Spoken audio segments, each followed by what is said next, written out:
जादुई सस्ते हिजाब बेचने वाली गरीब माँ बेटी। ये दादी माँ देखो, मैं 12वीं में फर्स्ट आया हूँ और अब पढ़ाई के लिए शहर जाऊंगा। मुझे स्कॉलरशिप भी मिली है, लेकिन थोड़े से और पैसों की जरूरत है। शाबाश मेरे प्यारे पोते, मैं बहुत खुश हूँ। मेरा बेटा इतना समझदार है। अब देखना, शहर में पढ़ाई करके और मेहनत करेगा और अच्छी खासी नौकरी भी करेगा। हाँ, लेकिन इससे पहले हमें अपने बच्चों के लिए पैसे जोड़ने पड़ेंगे। पिताजी, हम सब मिलकर मेहनत करेंगे। माँ तो कढ़ाई बुनाई करती है, इसका बोर्ड बाहर लगा दूंगी तो 200-250 रुपए तो आ ही जाएंगे। और आप तो काम करते ही हैं, छोटा मोटा मैं भी कर लूंगी। मुझे आईब्रो बनानी आती है, मिल जाएंगे उसके 30-40 रुपए। मुझे अच्छा नहीं लग रहा आप सबको छोड़कर जाना। आप सब कितनी अच्छे मेरे लिए इतनी मेहनत करेंगे।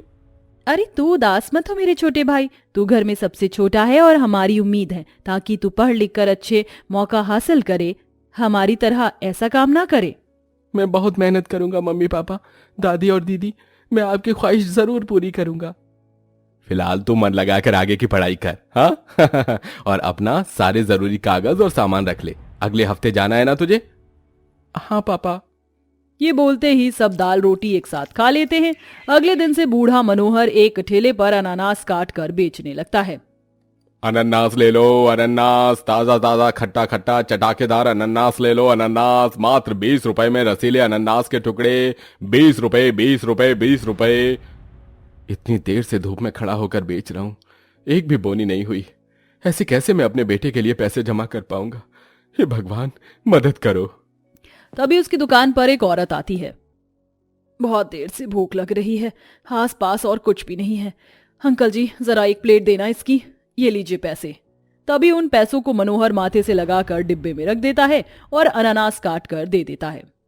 आहा, इतनी धूप में ठंडा ठंडा, ये बहुत अच्छा लग रहा है। अंकल जी, अभी अभी आपकी बोनी हुई है क्या? आप पैसे को माथे से लगा रहे थे? हाँ बिटिया, सुबह से तुम पहली ग्राहक हो जो आई हो। बड़ा मुश्किल है ऐसी उम्र में काम करना, पर क्या करें, घर परिवार के लिए करना पड़ता है। कोई नहीं अंकल जी, मुश्किल आती है तो अच्छा समय भी आता है। आप मुझे 2 प्लेट और अनानास पैक कर दीजिए, ये लीजिए पैसे। शुक्रिया बिटिया। फिर बूढ़े कांपते हुए हाथ से मनोहर अनानास काटकर उसे सौंप देता है। फिर थोड़ा सा ठेला और आगे ले जाता है, जहाँ 4-5 लोग उसे लेकर खा लेते हैं और शाम को वह 100 रुपए की कमाई कर घर आता है। ये सिर्फ पहली बार नहीं था, उसकी कमाई 100-150 रुपए से ऊपर ही नहीं होती थी। वहीं दूसरी तरफ यशोदा रुमाल, सूट और साड़ियों पर कढ़ाई करके 50 से 100 रुपए कमा लेती थी। शाम को पाखी भी अपनी माँ के काम में मदद कर रही थी। माँ देखो, इस तरह सही कढ़ाई हो रही है ना? हाँ बेटिया, पर थोड़ा और अच्छे से धागा घुमा, बारीकी नहीं आ रही है अभी। ठीक है माँ। ऐसे ही माँ बेटी काम किया करती थी और पाखी भी लोगों की आईब्रो बनाती थी। थोड़े बहुत पैसे जमा करके उन्होंने अपने इकलौते बेटे माहिर को शहर में पढ़ने के लिए रवाना कर दिया। सभी लोग घर आ जाते हैं। हमारे पोते के शहर जाने के बाद ये घर काटने को दौड़ रहा है। जब देखो बोलता रहता था, डाली पैसे दो, बटुए में से चोरी कर लेता था। हाँ माँ जी, पर अब वो पैसे कमाकर आपके हाथ में ही रखेगा। हाँ बहू। यशोदा कढ़ाई कर रही थी और बाकी घर का काम। तभी सामने वाली पड़ोसन नाजिया आती है। अस्सलाम वालेकुम दादी जान। अस्सलाम वालेकुम यशोदा बहन, कैसे हैं आप? जी नमस्ते, हम सब ठीक हैं, आइए बैठिए। जी हमें अभी इतनी फुर्सत नहीं है, वो तो हमें अपनी आईब्रो बनवानी थी, तो पाखी तो आईब्रो बनाती है, इसलिए हम उन्हें बुलाने आ गए। जी भाभी जी, मैं आपकी आईब्रो बना दूंगी। और भी कोई काम है आपको तो बता दीजिए।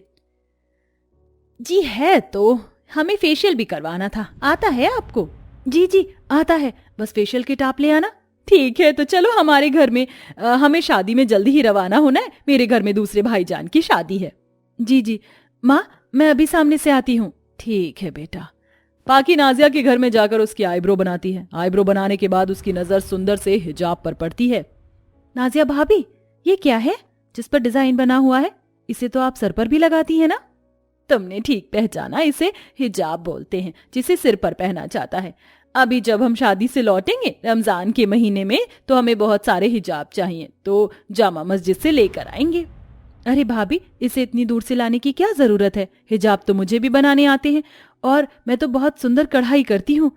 आप बोलो तो मैं करवा दूं। ठीक है, तो तुम हमारे लिए 5 हिजाब बनवा देना, मैं तुम्हें इसके पैसे दे दूंगी।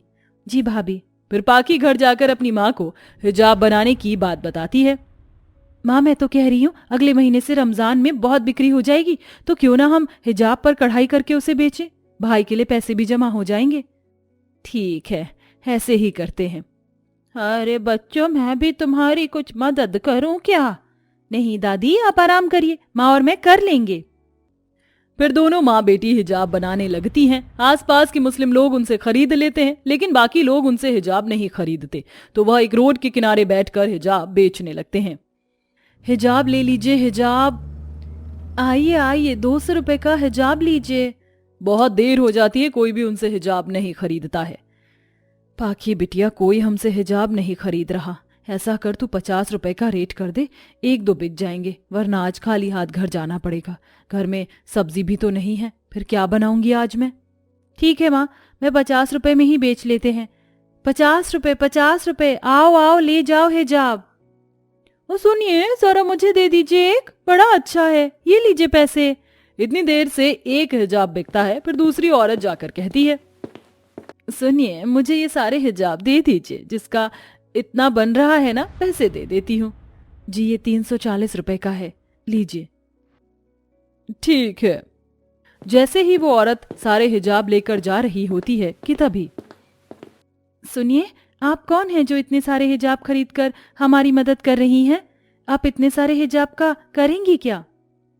ये सुन वह औरत एक चमचमाती रोशनी में परी का रूप ले लेती है। मैं परी हूँ। जो अभी नेक काम करता है, मैं उसे खुश होकर वरदान देती हूँ। तुम लोग भी बहुत अच्छा काम कर रहे हो, कम रेट में इन हिजाब को बेचकर। तुम्हारी नीयत बहुत अच्छी है, और ऐसे रमजान के महीने में तो तुम इनका दोगुना रेट भी कर सकती हो, पर ऐसा नहीं कर रही। इसीलिए मेरा ये वरदान है, तुम जितने भी हिजाब बनाकर बेचोगी, अब से वो सब जादुई हिजाब होंगे। जो भी उन्हें पहनेंगी, उसके घर में बरकत और सेहत बेहतर हो जाएगी। आपका बहुत बहुत शुक्रिया। ये बोलते ही परी गायब हो जाती है, और इसके बाद वह जितने भी हिजाब बनाकर बेचते हैं वह बिकने लगते हैं। ऐसे ही रमजान के एक दिन सूफियाना आती है। सुनिए, मैं बहुत गरीब हूँ, मेरी बेटी बहुत बीमार है, क्या आप मुझे 40 रुपए में 2 हिजाब देंगी? जी, आप चिंता मत कीजिए, ये लीजिए, आपकी बेटी बिल्कुल ठीक हो जाएगी, इसे पहनने के बाद, मेरा भरोसा है। जी, आपको बहुत बहुत शुक्रिया, अल्लाह पर नूर बरसे। जैसे ही वह मुस्लिम औरत अपनी बेटी को घर जाकर हिजाब पहनाती है, तो उसकी बेटी एकदम स्वस्थ हो जाती है और घर में भी खाने पीने का भंडार भर जाता है। अरे वाह, ये कैसा जादुई हिजाब है, जिसे पहनते ही मेरी बेटी बिल्कुल ठीक हो गई और घर में भी भंडार हो गया। सही कह रही थी वो औरत। रमजान के महीने में जो भी मुस्लिम औरत उससे हिजाब ले जाती थी, उसे उन लोगों के घर में बरकत और सेहत बनती जा रही थी। उन लोगों की दुआ से यशोदा का घर भी भरने लग गया और उनका हिजाब का काम भी चलने लग गया, जिससे वो एक दुकान खोलते हैं। इस तरह उनकी आर्थिक स्थिति बेहतर हो जाती है और उन पैसों से उसका छोटा बेटा अच्छे से पढ़कर एक नौकरी भी हासिल कर लेता है, जिसके बाद सब खुशी खुशी रहने लगते हैं।